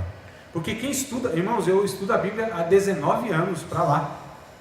Quanto mais eu estudo a Bíblia, mais convicção de pecador eu tenho. Quanto mais eu estudo a Bíblia, mais desejo eu tenho de orar. Quanto mais eu estudo a Bíblia, mais eu percebo quanto eu estou longe de Deus e preciso desesperadamente dedicar mais a minha vida a Deus. Quanto mais eu leio a Bíblia, mais eu entendo que eu sou dependente de Deus. Quanto mais eu leio a Bíblia, mais desejo eu tenho da eternidade. Quanto mais eu leio a Bíblia, mais eu ouço a voz de Deus. Quanto mais eu entendo a Bíblia, mais eu sei que eu sou miserável e dependo do sangue, da obra de Cristo. Quanto mais eu leio a Bíblia, mais eu falo: Senhor, eu não sou ninguém. Então, como uma pessoa pode estudar a Bíblia e pode se esfriar na fé? É um negócio muito errado nisso. Muito errado nisso. Muito errado. Explica mais um pouquinho que você falou de vida abundante. Vida abundante, mano, é viver essa vida que Jesus disse que a gente ia viver. O que é a vida abundante? Ter paz, ter amor, ter gozo, ser longânimo, benigno, ser temperante, ter controle de si próprio, ser manso, né? Então, fruto do Espírito, caráter de Deus, ser como Jesus. Vida abundante é se parecer tanto com Jesus que as pessoas olham para nós e vai se espantar como pode ter um ser humano daquele naipe. Mas isso que Jesus disse: se cresce nele, ia ver a vida abundante. Por que a gente não vive? Então tem alguma coisa errada com a gente. Tem alguma coisa errada que é reproduzido nas nossas igrejas. Tem alguma coisa errada da compreensão que a gente tem na Bíblia. Porque se Jesus disse que a gente ia ter, a gente tem que ter, ué. E se não tem, tem alguma coisa errada conosco. Isso é fato. É, também. Tudo bem, amado? Então, quando Deus se arrepende, quando Deus se ira, são sentimentos que Deus está passando para nós que a gente entende. Então a gente sabe que é um arrependimento. Só que Deus não se arrepende como nós, porque quais são os motivos que a gente se arrepende? Quais são os motivos que nos levam ao arrependimento? Não é possível que vocês nunca se arrependeram na vida? Quando a gente pecamos? Quais são os motivos? Porque pecou. Mas pecado é muito genérico, né? A gente sempre fala esse negócio assim que não define, né? É igual um irmão que às vezes vai cumprimentar a gente depois de um evento, alguma coisa. Ô irmão, obrigado por tudo, desculpa por qualquer coisa. Obrigado por tudo, desculpa por qualquer coisa? Eu não entendi, foi nada. Especifica, você está agradecendo o quê? Você está desculpando por quê? Se eu fiz alguma coisa de errado para você, sem a minha intenção. Quais são os motivos que a gente se arrepende? Porque errou, porque foi precipitado, porque fez o que não devia, falou que não devia, não é? Isso. Agora, quando Deus ele diz que eu me arrependo de ter criado o homem, então não é porque Deus fez essas coisas, ele não se precipitou, ele não errou, ele não pecou, não falou precipitadamente, nada disso. Então, quando Deus diz assim, eu me arrependo de ter criado o homem, é o seu sentimento de tristeza, pelo fato de que o ser humano se tornou aquilo que ele nunca intencionou, que ele nunca projetou, ele não criou o ser humano para se tornar aquilo. Quando Deus diz assim, que ele tem a sua ira, a ira de Deus, então Deus se ira da mesma forma que nós nos iramos. Por que nós nos iramos? Porque nós perdemos o controle, porque somos egoístas, não é? Porque nós temos uma natureza pecaminosa, onde a gente tem raiva, tem ódio, então a gente se ira. Mas existe uma ira, que é uma ira que não tem pecado, que é a ira de Deus. É uma justa retribuição pelo pecado. Isso é ira de Deus. É uma justa retribuição pelo pecado. É por isso que Deus tem ira, e a ira de Deus é santa. Aliás, é possível nós nos irarmos sem pecarmos. Foi o que Paulo disse em Efésios capítulo 4, eu acho que é verso 26, né? Irai-vos, mas não pequeis. Então é possível se irar e não pecar. Quando a ira, essa ira, ela é gerada, ela é motivada pelo zelo daquilo que pertence ao reino de Deus. E mesmo assim, dependendo da atitude, ela pode ainda se tornar pecaminosa. Então, quando diz assim, Jesus quando viu aquela palhaçada dentro do templo, né? Vendendo um monte de coisa, fizeram do templo um negócio que não tinha nada a ver com o que deveria ser feito, ou seja, uma reunião dos irmãos para se encontrarem, adorar a Deus e tal. E aí fizeram tudo aquilo. A Bíblia diz que ele pegou as mesas e jogou tudo para o alto, aquela coisa toda. E diz que ele pegou o chicote e ainda deu uma chicotada em meia dúzia, né? Foi isso? Claro que não. Não, né? Claro que não. Jesus nunca agrediu ninguém, né? A gente vê às vezes, né? Jesus estralou o chicote nas costas de meia dúzia, não. Jesus nunca foi agressivo. A agressividade não pertence ao servo do Senhor. Ao servo do Senhor convém ser manso, apto para ensinar. Não convém contender, diz a Bíblia. Então, ficar muito briguento, mulher briguenta, homem briguento. E pode ter certeza que não tem característica de discípulo nem discípula de Jesus, não. Né? Então, os caras meio bravos aí. Eu vejo na TV, os evangelistas, os caras, né, tremiam o bigode. Quer dizer, não tem mais bigode agora, mas quando tinha bigode, era uma braveza. A gente viu o bigode tremer, né? Voltando então sobre a ira. Então, a ira de Deus. Aí a Bíblia diz que Jesus fez isso. Os discípulos se lembraram do Salmo, que está escrito: a ira, o zelo da tua casa me devorou, né? Ou seja, a ira zelosa, mas não pecou. Então, a geração, a motivação que gerou a ira foi o zelo daquilo que pertence ao reino de Deus, mas não pecou, é a justa retribuição. Então, Deus se ira, Deus se arrepende. O que mais? Que tem outra coisa parecida. Um termo muito interessante, não sei se vocês viram na Bíblia, o furor do seu nariz. Já viu essa expressão? Acho que é no Provérbios que tem. Furor do seu nariz. São as linguagens. Você já viu, irmã? Já leu? Tem mesmo, tem. O furor do seu nariz. Olha, isso não tem sentido para nós, né? Então, quando a gente pega aquela parte que nós falamos sobre as expressões idiomáticas e tal, aí a gente vai entender o porquê que está essa expressão. O furor do seu nariz. Quando os judeus eles olhavam uma pessoa furiosa, nervosa, eles percebiam que o nariz ficava corado, até meio inchado, né, pela circulação do sangue, Pode perceber uma pessoa brava, tá? Uma pessoa assim, ela fica vermelha e tal, e o nariz às vezes dá uma dilatada. Então assim, o furor do seu nariz quer dizer isso, a ira. Uma pessoa irada, ela está com o nariz vermelho, né? Que negócio interessante. Mas o que? Sim. Deus já ia ter esse sentimento de arrependimento na criação do homem? Ele já sabia que o homem ia cair? Sabia que o homem ia pecar, sabia que o homem ia cair. Deus, como sendo uma pessoa, e para ser uma pessoa tem que ter inteligência, intelecto, vontade e sentimentos. Deus é uma pessoa, então Deus tem sentimentos. E Deus, por ser uma pessoa e ter sentimento, ele se entristece. A Bíblia diz que o Espírito Santo se entristece, Deus se entristece. Então Deus, ele tem tristeza. Agora, por exemplo, quando Deus fala que tem tristeza, não é igual à nossa tristeza. Todo sentimento ou toda comparação de Deus a nós sempre vai ser uma comparação muito distante, porque assim, Deus é totalmente outro, né? Então a tristeza de Deus não é uma tristeza legítima, é uma tristeza porque Ele ama de verdade, e nós nos entristecemos por N motivos, nem sempre Digo assim, ele já sabia que o homem já ia cair? Sim, sabia de tudo, ele sabe de tudo. Muitas pessoas fazem essa pergunta para mim, e aí o que eu imagino que está por trás dessa pergunta são outras perguntas. E por que a irmã fez essa pergunta? Porque tem outras perguntas, não é? Não, porque Deus é soberano. Sim. Né? Então ele criou Adão e ele já sabia que Adão ia cair. Sim. Essa é a minha pergunta, se ele já sabia na criação que o homem ia cair. Sabia. Mas tem outras perguntas atrás dessa. Por que a irmã quis saber isso? Por que a irmã quis saber se sabia ou não sabia? Sabia, a resposta é sim. Não tem nenhuma outra. Porque eu acredito que se ele já sabia, ele já tinha um plano. Sim, tinha. Desde a eternidade. Tem outra pergunta além dessa? Tem outras mais perguntas? Quando vem essa? Eu sei que talvez, né? Mas vocês pensam então, porque tem outras perguntas.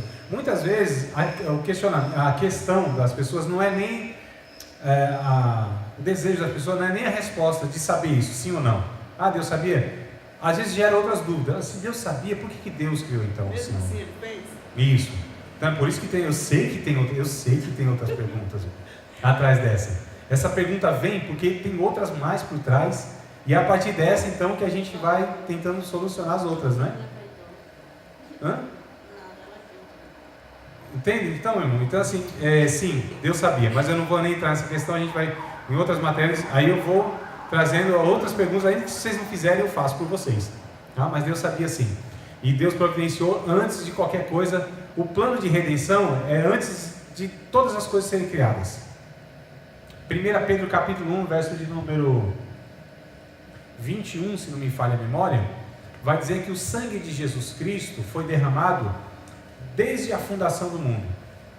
Quando a gente lê também Apocalipse, eu não lembro exatamente, não sei se é capítulo 8, verso 13, alguma coisa assim, ou é 13 e 8 de Apocalipse, mas vai dizer que o sangue de Jesus, ou o Cordeiro, né, o próprio Jesus, foi oferecido antes da fundação do mundo. Então, antes que todas as coisas foram criadas, Deus já tinha o seu plano de redenção. Mesmo que ninguém tinha pecado, mas ele já tinha. Deus é Deus de providência. Deus é Deus que se antecipa. Jamais se precipita, antecipa. Então, antes que Deus dissesse haja luz, Ele disse na eternidade haja cruz. Quando o homem peca, não foi surpresa para Deus. Deus só aplicou o seu plano de redenção. E aí foi anunciando ao homem, pouco a pouco: ó, meu plano de redenção é esse. Deus já sabia de todas as coisas. Deus sabe de todas as coisas, do começo ao fim, não é? A gente vai ter umas matérias que eu vou tentar trazer mais informações a respeito dessa realidade, que Deus é um ser soberano, que Ele sabe tudo desde o princípio, Ele providenciou tudo, e só existe um meio que Ele estabeleceu para salvar a humanidade, que é o seu Filho Jesus Cristo, o único meio, né? Então a gente vai entendendo tudo isso aí. Tudo bem, amados? Tem alguma pergunta? Posso prosseguir? Então, tudo bem aqui nos termos e tal? Mais uma questão sobre, então, símbolos, representações. A gente vê um monte de... Nossa, deixa eu pegar aqui, ó. Apagador. A gente vê um monte de símbolos e as pessoas falando que isso significa aquilo, que aquilo significa aquilo outro. Tem algum símbolo aí, irmãos, que vocês querem falar? Que a gente até fala aqui? Símbolos? Não tem, não? É símbolo. Ou vocês não sabem de nenhum? Nenhum. Nossa, eu não acredito não. Não creio. Nessas horas eu sou incrédulo. Eu sou crente, mas não creio nessas coisas que vocês não sabem. Só fazer um esforçozinho na mente. Não tem nada assim na linguagem, como é falado, que é pregado. Vocês não ouvem nada simbólico? Nada? No Salmo 91, quando Deus, não sei, qual é o autor do Salmo 91? É Davi? Não, né? Eu acho que é inseto. Eu acho que não tem autor conhecido. Que fala que Deus é a sombra das tuas asas me abrigo. Literal, se é literal, não. A linguagem, a gente tem livros que são de gênero poético, né? Um deles é Salmo. Salmo, Provérbios, Eclesiastes, Cantares e Jó. São 5 livros chamados de linguagem poética. Então ali é poesia. Então não é que Deus tem asas. Não, não tem. Mas tem o significado, né? Debaixo das tuas asas. Assim como os pintainhos, né? São guardados debaixo das asas, assim em Jerusalém. Eu também quis abrigar vocês e tal. Então tem essas figuras de comparação. São características que são... Deus está tentando comunicar verdades aqui. E o que ele vai utilizar? Aquilo que a gente conhece, né? Que são todos esses processos aí. Quando Jesus quis ensinar verdades espirituais, o que ele fez? Pegou o cotidiano das pessoas. Fazer um bolo, colocar lá o tal do fermento, as medidas, perdeu alguma coisa na casa lá, acende a luz, varre. Então Jesus pegou o cotidiano das pessoas e foi comunicando verdades espirituais, verdades celestiais, mas a partir das verdades que nós conhecemos aqui, daquelas coisas que nós sabemos muito bem na prática. Irmãos, Deus ele desce no sentido de que ele se inferioriza na sua sabedoria para comunicar a esses seres humanos, que somos nós tão ignorantes, as suas verdades sublimes, celestiais, eternas e que ultrapassa toda e qualquer capacidade humana de compreensão. Aí Deus se reduz à linguagem humana. Alguns dizem que a Bíblia é Deus falando em sotaque humano. Olha que coisa interessante, né? A Bíblia é Deus falando no sotaque humano. Eu acho muito interessante isso aqui, né? Ou seja, Deus está se reduzindo ao nível do ser humano. Olha que humilhação que ele passa. Ao nível do ser humano, Deus se reduzindo, a linguagem, a fala. É a mesma coisa que a gente chegar para uma criancinha e a gente começar a balbuciar, né? Não falar as palavras. A gente não faz isso com as criancinhas? A gente não pronuncia as palavras, não conjuga verbo, não fala mesmo os termos assim que a gente sabe, não é nos conceitos abstratos, não. É aquela... Isso, então, né? Vai cortando as palavras, vai falando a linguagem do bebê. Então a gente está se inferiorizando, se humilhando. E o nosso conhecimento é muito mais do que aquilo, irmão. Pelo amor de Deus. Deus faz isso, se humilha a falar com essas palavras aqui humanas, a se expressar com isso.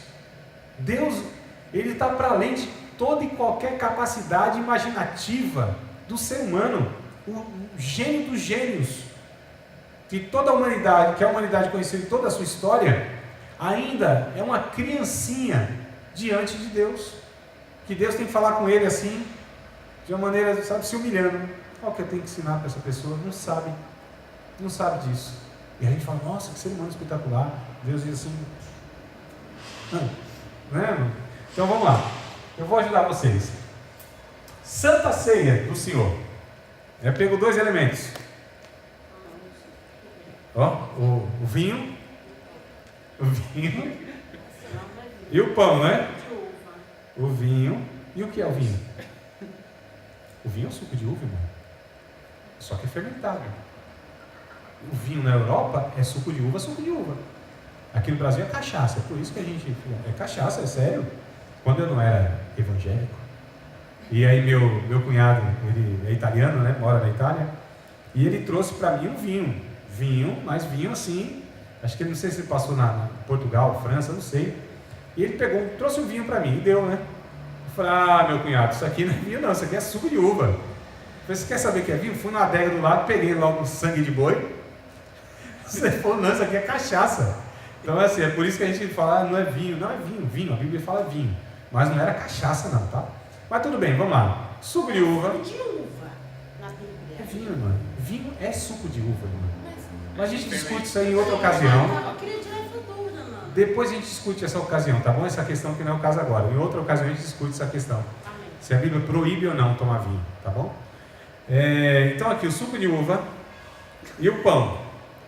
Isso aqui é o quê? O que a gente faz primeiramente? O que a gente faz? Antes de qualquer coisa, nós oramos. Como que a gente ora? Fazendo o quê? Apresentando o pão. Apresentar? Ô amados, vocês não participam desses negócios não? Vocês não prestam atenção. O pastor ora para consagrar o pão? Sim. Pastor, Pedindo perdão pelos nossos pecados. Não, porque para mim ele pega o pão e ele recita, né? Este é o corpo de Cristo que é partido entre vós.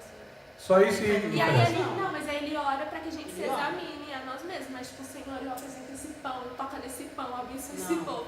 Nada, não consagra nada? Nada. consagra os elementos. Aí, ó. Nunca prestei atenção nisso. Tá, consagra. Onde está escrito que é para fazer isso? Amanhã tinha que fazer.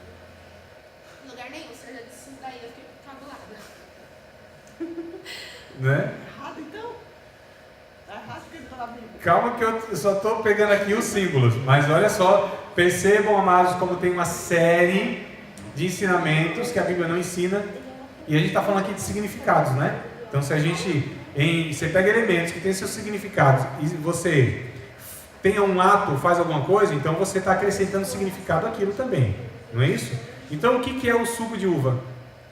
Ele é uma representação do sangue de Jesus, porque a doutrina da Igreja Católica diz que aquilo de fato, e o pão também, se torna literalmente o corpo de Cristo, mas são símbolos, são representativos.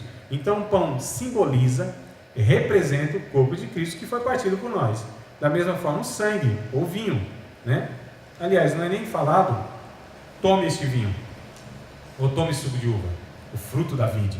Não, tome esse cálice. Olha que coisa interessante, tome o cálice. Então o cálice, na verdade, a parte pelo todo. Isso é chamado de sinédoque, na língua portuguesa. Não sei se eu passei isso para vocês, mas tem outro vídeo isso aí. Ou vocês não lembram? Não? Tá, mas acho que está no vídeo passado, hein? O vídeo passado deve estar isso aí, com certeza. Eu me lembro, eu acho. O passado retrasado. Mas vamos lá. Então aqui são símbolos. Então o que simboliza o vinho na Bíblia? Simboliza, além da alegria, simboliza no Novo Testamento principalmente, o sangue da nova aliança. Então são representações. Tá? O pão tem uma representação, que é o corpo de Cristo. O que o corpo de Cristo ele representa? Um sacrifício que foi em nosso lugar, não é isso? Então, sacrifício vicário. Esse sacrifício nos proporcionou o quê? O que o pão representa? A comunhão. Né? A mesa dos pães da proposição. Então, comunhão. O que o fogo representa, amados? Fogo na Bíblia. Fogo na Bíblia, o Espírito Santo. Eu perguntei primeiro. O Espírito Santo, pronto. Vou tirar minha dúvida agora. Em Apocalipse, o que ele significa? Em Atos, capítulo 2. Vocês estão perguntando. Espírito Santo? Será? E lá em Mateus capítulo 3, versículos de número 11 e 12. Eu falei já esse texto para vocês, não falei? Lembram? O fogo lá, ser batizado com o Espírito Santo e com fogo. Expliquei isso, irmã Maria, lembra? Não? Mas eu expliquei. Vocês lembram que eu expliquei? Só não lembro da explicação? Então precisa rever lá o vídeo, estudar de novo. Percebam como a gente tem tanta informação, não guarda na cabeça. Eu sei, não é que eu estou crucificando vocês não, que é muita coisa. Quem é que guarda esses negócios tudo na cabeça? É por isso que quando acaba a matéria a gente deve continuar estudando ela, irmãos. Tá certo? Deve continuar. Então o fogo lá, vocês serão batizados com o Espírito Santo e com fogo. Esse fogo representa a ação do Espírito Santo? Não. Ali é juízo. Fogo, juízo, lembra? Isso. O fogo do inferno. Fogo, juízo.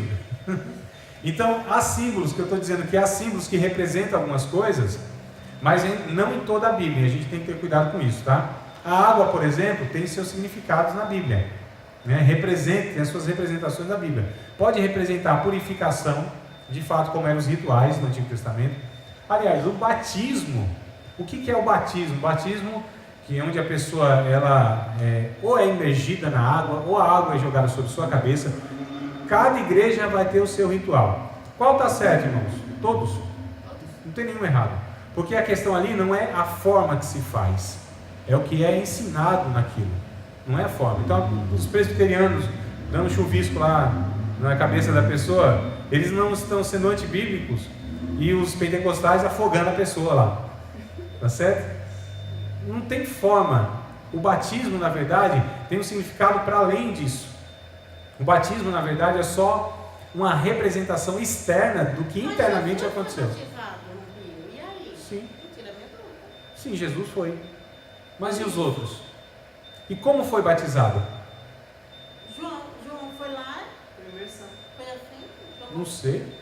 Tem até aquela situação de quando acho que era Paulo que estava doente, logo em seguida ele se levantou e foi batizado. E aí eu acho. Eu falei certo? Era Paulo? Não sei. Estava doente. É que estava cego e logo em seguida ele creu e foi batizado. Não é? E o pessoal até disse que não foi por imersão, foi por aspersão. Então, mas onde está o texto dizendo essas coisas? Não tem, irmãos. Aí que é o problema, que a gente vai acrescentando coisas que não estão lá. Mesmo na com Jesus, a água foi acrescentada.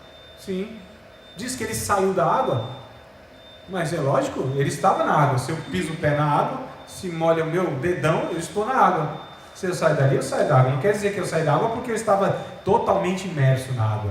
A questão é, então está errado a imersão? Não está errado. Como também não está errado a aspersão. Não está errado. A Bíblia não dá atenção para essas coisas. É a gente que às vezes se prende a essas informações, aliás, a esses detalhes que a Bíblia não dá. O que é importante, irmãos, no batismo? Importante não é se o cara é afogado, imergido ou não. Isso não é importante, não é isso que vai deixar de ser bíblico. O que a gente tem que atentar é que essa pessoa que está sendo batizada, se de fato ela nasceu de novo. Se de fato essa pessoa... Porque o que é o batismo? O batismo não é para ser salvo, é para os que já são salvos. O batismo não é que agora essa pessoa tem comunhão com Deus ou com a igreja, não, porque ela já tem. O batismo não é para nascer de novo, não, porque a pessoa já nasceu de novo. Se a pessoa é batizada sem a consciência e ela se batiza de novo, tipo as crianças na igreja católica que são batizadas, é válido então o próximo batismo, porque Sim, pode, né, não tá errado. o batismo tem que ser consciente, tem que ser de fato com entendimento. Agora, se a pessoa tem consciência, ela se batiza nessa igreja e naquela igreja. Aí tem uma coisa errada com essa pessoa, ela não teve instrução, ela está muito confusa, né? Então há situações e situações. Aí a gente precisa saber, mas assim, a Bíblia diz que o batismo é um só. Por que o batismo é um só batismo? Porque é o batismo em nome da Trindade. A pessoa que ela nasceu de novo, teve experiência do novo nascimento, é uma representação da morte, sepultamento e ressurreição. Colossenses capítulo 3, eu acho que é o verso 12 que diz isso, se vocês puderem me ajudar, né? Capítulo 2 de Colossenses, verso 12. Nós fomos no batismo sepultados com Cristo. Então o que é o batismo, irmãos? O batismo é isso aqui, ó. É morte, sepultamento,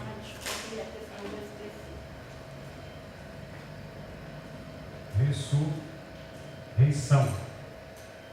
Nossa, ressurreição que você se diga? É? Tem certeza? É assim? Ressurreição?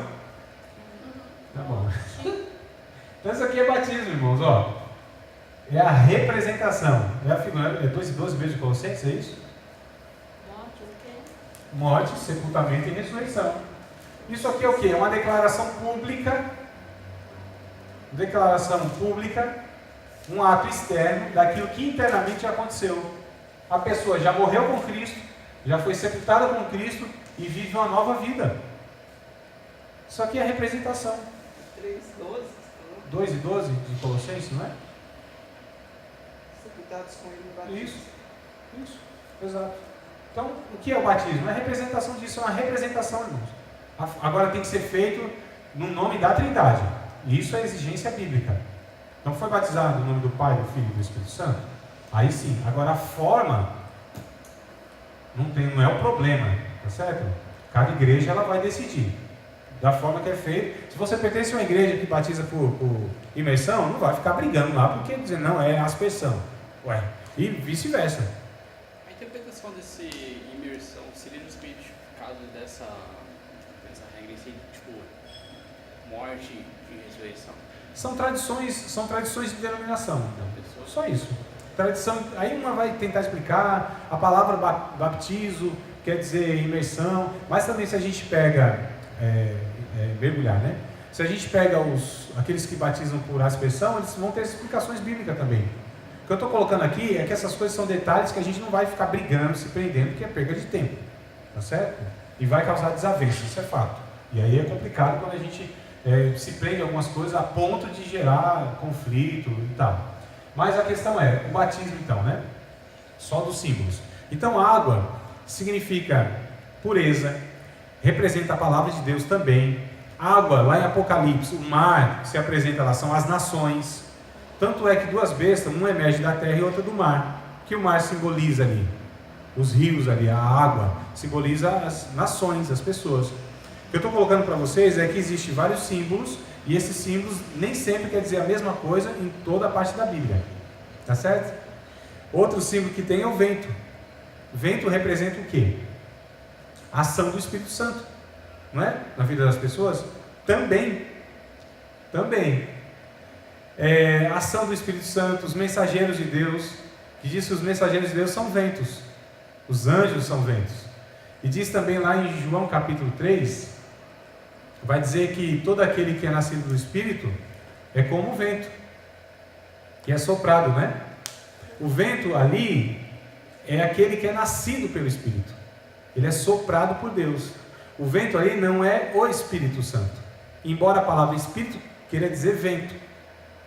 A palavra vento é pneuma, sopro, não é? Que se traduz por Espírito, por vento e por outras coisas mais. Mas só para mostrar para vocês que tem seus significados, né? O mar eu já falei.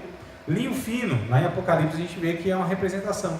O linho fino representa a justiça dos santos. Acho que é 19, capítulo 19, verso de Apocalipse, verso 8, alguma coisa assim. Vai dizer lá que o linho fino, né? É a justiça dos santos, tá? Então tem esse significado aí também. O linho fino, as roupas significam, tem seus significados, né? É, por aí, né? 19:8, 19:9, alguma coisa assim de Apocalipse, né? 19:8, irmão? Então leia, por favor. Para vestir-se foi-lhe dado linho fino, brilhante e puro.